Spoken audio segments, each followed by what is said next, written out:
Hello, welcome to European Open Briefing for Thursday, September 20th. I'm Rafi Barajan, currency analyst at xm.com, and we're going to be taking a look at what's happening in the currency markets today. The US dollar continues to retreat. It's down. The dollar index is down by around 0.2% this morning as the dollar continues to see receding safe haven demand on the back of that improving risk sentiment as markets are less concerned about the potential negative impact from the US-China trade war. Despite that, though, there is broad support for the dollar. We can see that in the dollar-yen pair, which is holding above the 112 level. We have the FOMC meeting coming up next week, and in addition, the potential impact of higher tariffs on inflation that's driving up US Treasury yields. The 10-year yield is at a fresh 4 months high. If we look at European currencies, once again the euro failed to close above the $1.17 level yesterday. It pulled back late yesterday, and now it's once again attempting to reclaim that 1.17 handle. Sterling also fell back yesterday on reports that Theresa May, the UK Prime Minister, rejected the EU's latest proposal on the Irish border solution. But there's still some optimism that there will be an agreement at an EU summit that started yesterday and will be concluding later today. If we look at the Swiss franc, it is slightly firmer against the dollar but is lower against the euro. The Swiss National Bank held interest rates unchanged at its policy meeting earlier today. They lowered their inflation forecasts, so that put some downside pressure versus the single currency. If we look at the risk-sensitive currencies, the Aussie, the Kiwi, both are up today. In particular, the Kiwi is up by 0.7%.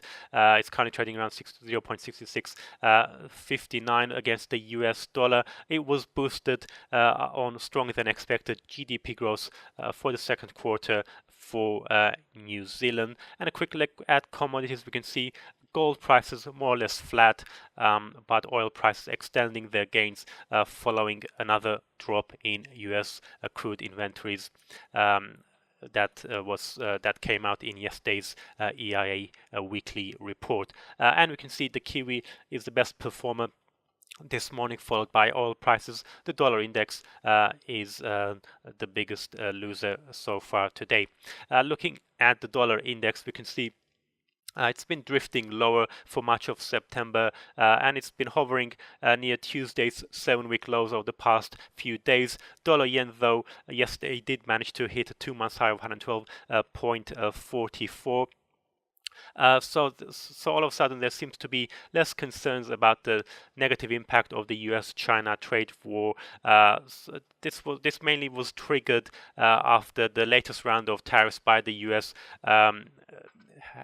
only imposed 10% tariffs on Chinese imports as opposed to the higher 25% that was initially feared. Though that 25% will come into those tariffs will rise to 25% by the year end. But nevertheless, markets did see this as a conciliatory sign by the US in order to give time for more talks. Also, China did apply lower tariffs as well on US imports in their retaliation to the US tariffs, and also Chinese officials have said that they won't be using a weaker yuan as a tool in the current trade war with the US. So all of that did boost a risk appetite, and that's why we're seeing lower demand for the greenback as it had mainly been gaining on the back of rising trade tensions during the summer.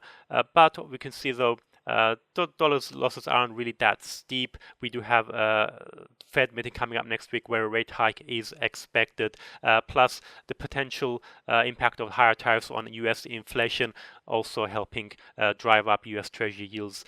So all of that is supportive for the US currency. Let's have a look now at the New Zealand dollar. We can see it's surged following the release of the GDP data for New Zealand, which showed growth coming in at 1% quarter on quarter. That's the fastest in 2 years and well above expectations of 0.7%. We can see the Kiwi surging to 3-week high. And the reason why apart from the risk-off sentiment, another factor that had contributed to the Kiwi sell-off in the past few months was expectations that the Reserve Bank of New Zealand could cut interest rates in the coming months. Though after today's upbeat GDP numbers, a rate hike is seen as less likely. We do have RBNZ policy meeting coming up next week, where they're expected to maintain their neutral outlook. And let's have a quick look at the UK pound. We can see yesterday it managed to hit an 8-week high 1.3213 before pulling back a little bit. It's now recovered again, though it still hasn't managed to reclaim the 1.32 level. The EU and the UK held talks yesterday on Brexit, and that informal summit will continue today, but without the UK. We could potentially see some statements coming out of the EU, though an agreement isn't likely at today's summit. That will probably come at a special meeting being planned for November. Nevertheless, there is growing optimism that the UK and the EU are moving closer to an agreement, and we can see that being reflected in the uptrend for pound dollar that's been in progress since September. We also have UK retail sales numbers coming up later today, and apart from that, we're going to have the weekly jobless claims and existing home sales out of the US. That's it from me. Thank you very much for watching, and have a great day.